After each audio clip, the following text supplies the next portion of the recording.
Donc, je vais maintenant donner la parole à Arnaud Fontanet. Arnaud, un grand merci. On sait que tu es très occupé en ce moment. Et merci d'être venu avant d'aller conseiller notre président de la République, si j'ai bien compris. Bien, merci Pascal, merci beaucoup pour votre invitation. Très honoré d'être ici parmi vous pour partager ce qu'on sait sur ce virus apparu il y a moins de 3 mois en population humaine. Et il est quand même assez étonnant de se rendre compte qu'on sait déjà beaucoup de choses qui vont vous être détaillées beaucoup plus par Philippe Sansonetti, Félix Ray ou Antoine Danchin. Pour ma part, je vais vous donner quelques notions d'épidémiologie et je m'assure juste que le pointeur... En haut. Ouais, c'est bon.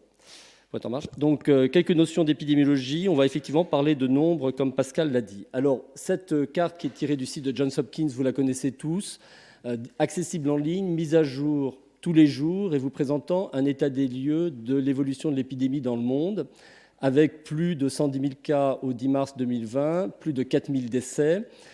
Une épidémie qui, comme vous le savez, a démarré à Wuhan, en Chine, vers la mi-décembre. Et Philippe vous racontera les circonstances du début de cette épidémie, avec des pneumopathies atypiques chez des sujets qui avaient fréquenté un marché d'animaux de la ville de Wuhan. Assez rapidement, une épidémie qui devient importante dans cette ville, au point que le 23 janvier, le président chinois décide de mettre sous confinement la ville, 50 millions d'habitants, et quelques villes avoisinantes. Vous l'avez su depuis, l'épidémie marque le pas. Les chiffres, bien sûr, on les prend avec un petit peu de recul parce qu'on sait qu'il est très difficile pour un pays dans une telle crise sanitaire de garder à jour des chiffres sur l'évolution de l'épidémie, qu'il y a eu des pénuries de tests, qu'il y a pu avoir une minimisation du gouvernement, notamment dans les débuts de la gravité de la situation. Mais les témoignages que nous avons du terrain, des médecins qui y travaillent, des personnes qui y vivent, nous font savoir que maintenant la vie reprend doucement à Wuhan et qu'effectivement les hôpitaux se désemplissent. Donc je reviendrai sur ce sujet un petit peu plus tard. L'épidémie ensuite est partie sur des pays voisins de l'Asie avec 3 foyers importants, notamment au Japon, en Corée du Sud. Singapour a été aussi touché. Et de tous ces pays, c'est effectivement la Corée du Sud qui connaît aujourd'hui l'épidémie la plus active. Plus tard, on a vu apparaître un foyer important en Iran et puis au nord de l'Italie plus récemment. Et vous le savez, ça date à peu près de 15 jours. Du nord de l'Italie, il y a eu un essaimage vers la France et j'y reviendrai, mais aussi vers plus de 20 pays aujourd'hui. Donc on voit que des foyers sont capables d'avoir un impact régional extrêmement important. Sur cette diapositive, je m'arrêterai juste sur un élément qui me paraît un peu surprenant et qu'on ne voit malheureusement pas bien sur cette diapositive. Mais vous constaterez que les foyers épidémiques les plus importants, vous les trouvez au Japon, en Corée du Sud, en Chine, en Iran, sur la même latitude, et que des pays qui ont connu une introduction importante du virus dès le début de l'épidémie, qui sont la Thaïlande, le Vietnam, le Cambodge et Singapour, n'ont pas eu d'épidémie derrière. Alors Singapour, on le comprend bien, parce que c'est un pays qui est extrêmement bien préparé, un niveau d'hygiène très élevé, des mesures extrêmement contraignantes. En revanche, pour la Thaïlande, pour le Cambodge et pour le Vietnam, c'est un mystère pour moi. Comment se fait-il qu'il n'ait pas eu une épidémie alors que le virus est rentré notamment en Thaïlande et au Vietnam assez massivement dès la mi-janvier? Et c'est là que l'hypothèse de la température dont vous avez tous entendu parler revient à l'esprit, puisque c'est des mois très chauds actuellement dans ces pays. Je ne suis pas du tout un fanatique de cette histoire de la température. Vous savez que Donald Trump a dit que ça nous réglerait le problème. Je pense qu'il faut avoir des évidences scientifiques avant de pouvoir s'exprimer là-dessus. Mais je ne peux pas m'empêcher de faire cette observation. De même que pour l'Afrique, vous le savez, il y a pour l'instant très peu de cas signalés, même si on commence à les voir arriver. Nous sommes en lien à l'Institut Pasteur avec le réseau international. Et dans ces pays où quelques cas sont venus, on est en contact direct avec eux. S'il y avait un état de, j'ai envie de dire, pas de panique, mais ce qu'on voit aujourd'hui en Italie, où les hôpitaux se remplissent de patients, affluent, etc., on le saurait. C'est la même chose pour la Thaïlande, pour le Vietnam, même si le gouvernement ne veut pas déclarer, on le saurait. Donc, de ce côté-là, attendons de voir. Une fois de plus, c'est très prématuré, peut-être disproportionné par rapport à ce que je vais vous dire, qui est beaucoup plus factuel, mais c'est une observation que je voulais faire parce qu'elle me reste au fond de la tête et que je voulais la partager avec vous. Sur la France, vous le savez, il y a eu des cas à partir du 24 janvier. Il y a eu une première vague de 6 patients qui ont été mis très rapidement en isolement. Tous les contacts ont été aussi mis en isolement. Il n'y a pas eu de transmission secondaire. Ces contacts avaient des PCR nasopharyngés réguliers pour voir s'il n'y avait même pas des transmissions asymptomatiques. Elles n'ont pas été retrouvées. Il y a eu les épisodes des rapatriés de Wuhan qui étaient dans le sud de la France. Chez eux aussi, on n'a pas retrouvé de virus sur les prélèvements nasopharyngés qui leur étaient faits. Donc on avait des notions assez rassurantes sur le fait que dans des gens qui ont été au contact, soit directement de patients, soit dans des zones épidémiques, il n'y avait pas une circulation silencieuse de ce virus. Et pourtant, on a vu la situation changer radicalement il y a une dizaine de jours. D'une part avec le foyer en Italie qui s'est allumé, d'autre part avec des importations en France qui nous sont venues d'Égypte, où sur des croisières sur le Nil, des bateaux ont été infectés, et puis un foyer qui était dans l'Oise et qui a démarré beaucoup plus tôt, probablement à la fin janvier, totalement passé inaperçu parce qu'il y avait des formes mineures, et par multiplication des cas est devenu réellement actif récemment, et c'est le foyer de l'Oise dont on a tous entendu parler quand un enseignant est décédé à l'hôpital de la Pitié il y a de cela à peu près 10 jours. Alors, les paramètres épidémiologiques qu'on peut retenir pour ce virus sont ce qu'on appelle un R0, le nombre de reproductions de base, entre 2 et 3, ce qui veut dire, comme vous le savez tous, que chaque patient va infecter entre 2 et 3 personnes. C'est similaire au SRAS, c'est un peu supérieur à la grippe, où on le mettrait plutôt entre 1,5 et 2. La durée d'incubation est de 5 à 6 jours, et l'intervalle intergénérationnel, c'est-à-dire le temps qui sépare le moment où quelqu'un est symptomatique et le moment où les personnes qui l'auront infecté seront symptomatiques, cet intervalle intergénérationnel est du même ordre de grandeur que la durée d'incubation, autour de 5 à 6 jours. Ça veut dire que globalement, les personnes sont contagieuses dès le début de la période symptomatique, voire un tout petit peu avant, et probablement après la résolution des symptômes, puisqu'on retrouve par PCR dans les sécrétions respiratoires et dans les selles du virus sur plusieurs jours après la fin des symptômes, et un virus qui peut être infectieux parce que des cultures ont réussi à montrer que ce virus était vivant. Le pic de virémie, notamment dans le nasopharynx, est à la fin de la période d'incubation, et on retrouve des concentrations virales dans le nasopharynx qui peuvent être 1000 fois supérieures à celles qu'on retrouve pour d'autres virus respiratoires classiques. Donc on considère que la phase très contagieuse est la phase de début des symptômes pour une grande partie des patients. Ce qui est intéressant, c'est que quand on regarde ces paramètres pour le SRAS, il y avait une différence fondamentale. Autant le nombre de reproductions était effectivement entre 2 et 3 pour le SRAS, autant la période de contagiosité ne débutait que 3 à 4 jours après le début des symptômes. Ce qui veut dire qu'une personne infectée par le coronavirus du SRAS, on avait 3 à 4 jours pour faire le diagnostic et d'isoler à partir du moment du début des symptômes, et que cette personne n'avait pas encore infecté d'autres personnes. Avec ce virus, malheureusement, comme la contagiosité débute la veille ou le jour du début des symptômes, on n'a pas le temps de faire le diagnostic et d'isoler avant que des transmissions secondaires aient eu lieu. La deuxième raison pour laquelle on a pu contrôler le SRAS, c'était que toutes les formes cliniques étaient très sévères. Du coup, il n'y avait pas de cas qui passaient inaperçus sous le radar. Alors, comme je vais vous le montrer maintenant, avec ce nouveau virus, vous avez des formes mineures, avec des personnes qui sont contagieuses, qui ne sont pas diagnostiquées, et donc des transmissions possibles dont on n'a pas connaissance. Deuxième paramètre extrêmement important, c'est celui du taux de létalité, c'est-à-dire la proportion de personnes qui vont décéder parmi toutes celles qui sont infectées. Les premières estimations qu'on a eues, c'est toujours celles qu'on a en début d'épidémie, celles qui nous proviennent de sujets qui sont hospitalisés avec des formes sévères. Le taux de létalité pour ces formes sévères, des pneumopathies qui avaient justifié une hospitalisation, était de 18% à Wuhan, dans un contexte de qualité de soins très dégradée parce qu'ils étaient débordés par l'épidémie. Donc la qualité des soins n'était pas du tout la même que celle qu'on pourrait avoir aujourd'hui en France, par exemple. En revanche, quand il y a eu des cas qui ont été détectés à l'international, on se rend compte que le taux de létalité, avec des formes cliniques qui associent à la fois des formes sévères mais des formes moins symptomatiques, descend à peu près à 2%. Ce qui nous manque aujourd'hui, c'est toute la partie immergée de l'iceberg, les cas asymptomatiques dont on ne sait pas quelle proportion ils représentent.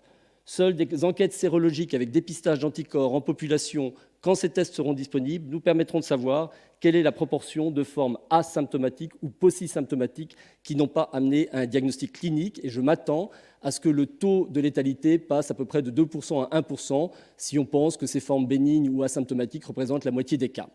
Par comparaison, la grippe, c'est 0,1%, donc on est quand même à une différence de 1 à 10. Comme vous le savez, ce sont les personnes âgées qui sont les plus vulnérables, notamment des personnes de plus de 80 ans avec des comorbidités à type d'hypertension et de diabète, où là, la létalité peut être très élevée. La bonne nouvelle, c'est que les enfants sont infectés, on ne sait pas encore si c'est au même taux que les adultes, mais sont infectés tout en ne faisant que des formes bénignes. Il n'y a que très rarement des formes sévères chez les enfants de moins de 15 ans. Ça commence à l'adolescence, entre 15 et 19 ans. J'attire votre attention néanmoins sur les adultes jeunes, notamment les hommes qui, entre 30 et 50 ans, font une forme particulière d'aggravation secondaire à 8-10 jours après la pneumonie, alors qu'ils étaient en train de s'améliorer, qu'on pensait qu'ils allaient guérir. Entre le 8 et le 10e jour, il y a une aggravation soudaine, une pneumopathie inflammatoire qui est liée à une réaction immunologique paradoxale avec largage de cytokines, ce qu'on appelle un orage cytokinique, en anglais le cytokinic storm, et une dégradation brutale de l'état de santé, passage en réanimation pour ces sujets.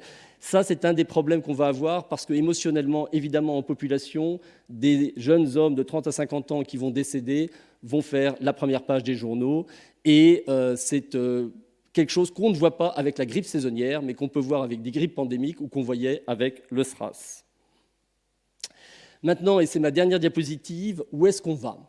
Alors, si vous demandez à un modélisateur, l'équipe du Imperial College, donc Roy Anderson ou Neil Ferguson, Mark Lipsitch à Harvard, Gabriel Leung à Hong Kong, ils vous diront qu'à partir du R0, donc le nombre de reproductions de base, l'épidémie s'arrêtera quand 60% de la population sera infectée, ou alors 60% de personnes protégées par un vaccin si un vaccin était disponible. Mais globalement, quand une immunité, qu'elle soit naturelle ou liée à un vaccin, touchera 60% de la population, l'épidémie s'arrêtera faute de combattants, car il n'y aura plus assez de personnes susceptibles pour qu'une épidémie se développe. C'est ce qu'on appelle l'immunité de troupeau ou herd immunity en anglais.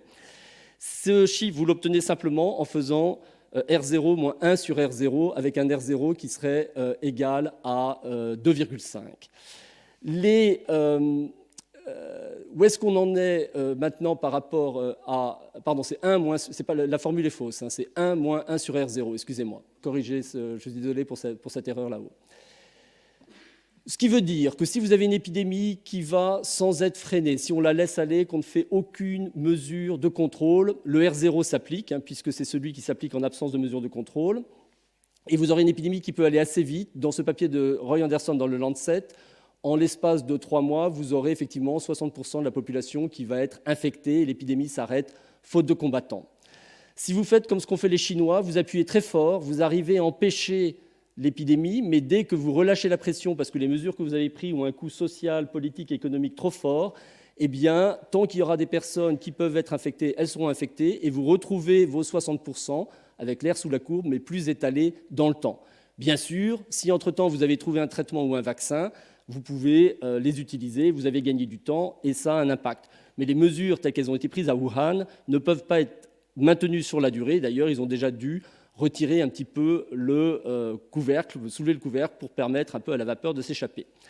Ce que nous, on cherche à faire en France, c'est ce qu'on appelle social distancing, qui consiste à prendre des mesures à la fois de protection individuelle, avec tout ce qu'on vous dit sur le lavage des mains, tousser dans votre coude, mouchoir à usage unique, et distanciation sociale. Ça commence par ne pas se serrer la main, puis ça continue avec des choses qui peuvent être des fermetures de bars, restaurants, lieux publics, interdiction d'événements, les écoles éventuellement, les grands rassemblements, tout ça. Si vous avez toutes ces mesures qui sont en place, avec un degré suffisamment calculé pour que leur coût économique, social ne soit pas trop fort, vous pouvez limiter le pic de l'épidémie et vous récupérez vos 60% sur une courbe qui est moins aiguë. Pourquoi c'est important et cette information est capitale ? C'est important parce que quand vous avez une épidémie qui est très forte, avec une intensité de cas importante dans le temps et dans l'espace, vous saturez vos services de réanimation, vous ne pouvez pas prendre en charge tous les patients. C'est ce qui est en train de se passer dans le nord de l'Italie, où, avec le pic épidémique qu'ils ont vécu, ils n'ont pas pu, sur la Lombardie, prendre en charge tous les patients sévères. Et comme vous le savez, depuis 3 jours, ils font le tri. C'est-à-dire que les patients qui ont un pronostic favorable pour la réanimation, on les envoie. Les personnes qui ont trop de comorbidités ou trop âgées sont renvoyées à domicile et ne sont pas traitées, d'où la mortalité à 5% qu'ils observent.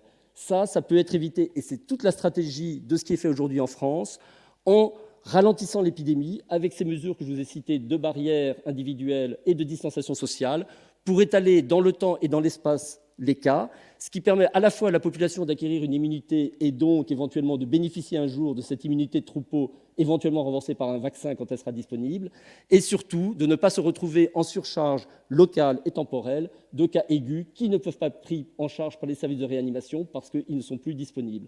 Donc c'est exactement ce qu'on est en train de faire, en espérant aussi sortir de l'épidémie de grippe qui se terminera dans 3 semaines, qui prend des lits et qui rend le diagnostic plus difficile. Et le temps gagné, ça peut être une chance éventuellement vers aussi des traitements à moyen terme, dans les 6 mois, un vaccin à 18 mois. Mais voilà vraiment ce qui se passe quand vous ne faites rien, ce qu'on essaie de faire en France, ce que les Chinois ont essayé de faire, et je ne peux pas encore vous dire qu'est-ce qui est la meilleure solution, parce que c'est un compromis entre des mesures qui peuvent être à la fois efficaces sur le devenir de l'épidémie, mais un coût social, politique et économique considérable, avec beaucoup d'effets indirects, y compris sur la santé des personnes qui ne sont pas touchées par ce coronavirus. Merci pour votre attention.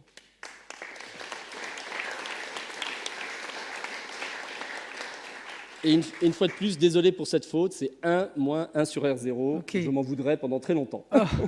Bon, ok, merci beaucoup. Et comme on l'avait dit au début de la séance, on va prendre 5 minutes de questions à Arnaud qui doit nous quitter et on prendra les autres orateurs après. Donc, ceux qui ont des questions brûlantes, Monsieur Yves Agide. De quoi il meurt? Alors, on a, pour les patients qui sont... donc c'est une pneumopathie virale. Ce que je vous ai dit, c'est qu'il y avait 3 tableaux, en fait. Il y a un tableau de personnes qui vont arriver, faire une pneumopathie, pour les pneumopathies, une pneumopathie classique, qui guérissent en une semaine, tout va bien. Ce deuxième tableau dont je vous ai parlé, l'homme jeune, 30 à 50 ans, lui, il a une évolution favorable, détérioration au 8-10e jour, comme pour le SRAS, comme pour les grippes pandémiques, un tableau de réaction immunologique paradoxale qui n'a d'ailleurs jamais bien été décrit et expliqué et qui, à l'origine de cette inflammation aiguë, entraîne le décès avec un syndrome de détresse respiratoire aiguë, complications de la réanimation, insuffisance rénale, etc. Le troisième tableau sont des sujets âgés qui arrivent d'emblée avec une forme de pneumopathie virale foudroyante, qui passent tout de suite en réanimation et qui se détériorent assez rapidement. Il y a eu très récemment une publication chinoise qui montrait aussi aux autopsies des pneumopathies à pneumocoque. Et ceux qu'on voit classiquement, d'ailleurs en post-épidémie de grippe, et qui vont amener probablement, alors bien sûr ici à couvrir avec des antibiotiques, également envisager des vaccins préventifs contre le pneumocoque. Ok, merci. Jean-François Bach. Sur du risque élevé chez les personnes âgées, moi j'ai 2 questions. À partir de quel âge l'âge vraiment devient important? Et deuxièmement, comment se situent respectivement les personnes âgées avec et sans comorbidité par rapport au risque? Alors, je n'ai pas de réponse à votre deuxième question, puisque les données stratifiées par âge et par comorbidité ne sont pas disponibles. Les seules données qui ont été publiées jusqu'à présent sont des données qui ne font pas cette distinction. Sur la première question, sur l'âge seuil, parmi les décès, 80% ont plus de 60 ans, 20% ont moins de 60 ans.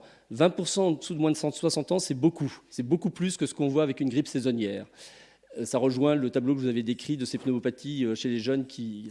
Pour les personnes les plus âgées, alors les taux de létalité dont on dispose sont malheureusement ceux qui nous viennent de Wuhan, où, comme je vous le disais, ils étaient dans une situation de surcharge hospitalière et de prise en charge qui n'était pas celle qu'on observerait dans des pays industrialisés, et donc des chiffres excessifs par rapport à ce que, je pense, on observera en France ou ailleurs. Sur les plus de 70 ans, 15% de décès, mais je pense que ce sera moins en France une fois de plus parce que la prise en charge sera de meilleure qualité.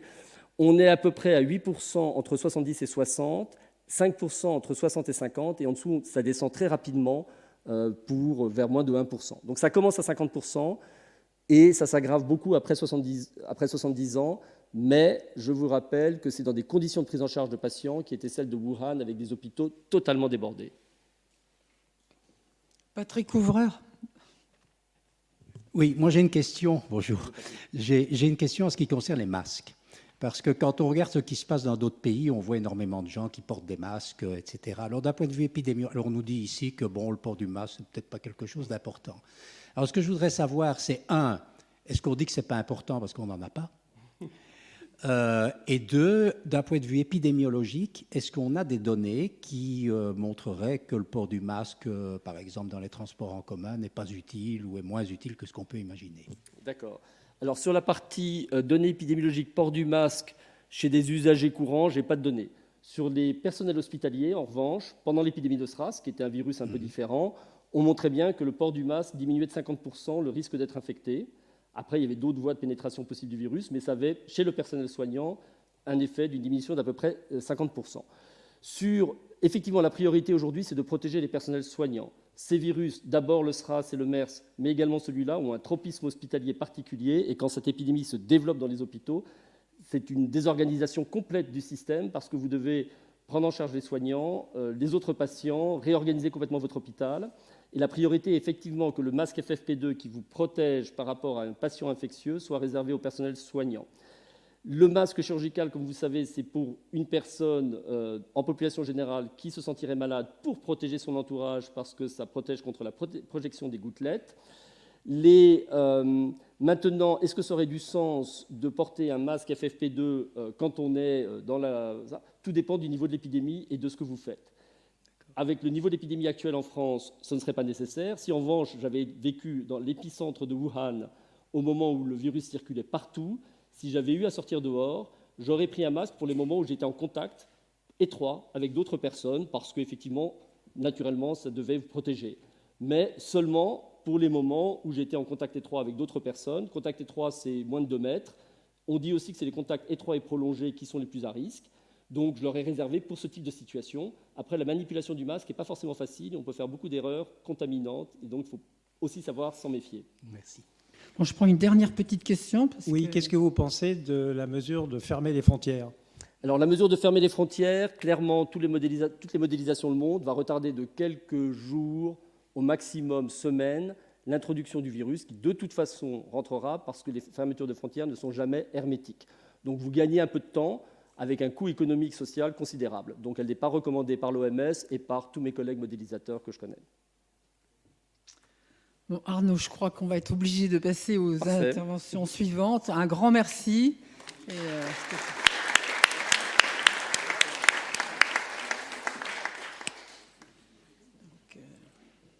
Donc, l'intervention suivante va être donnée par Philippe Sansonetti.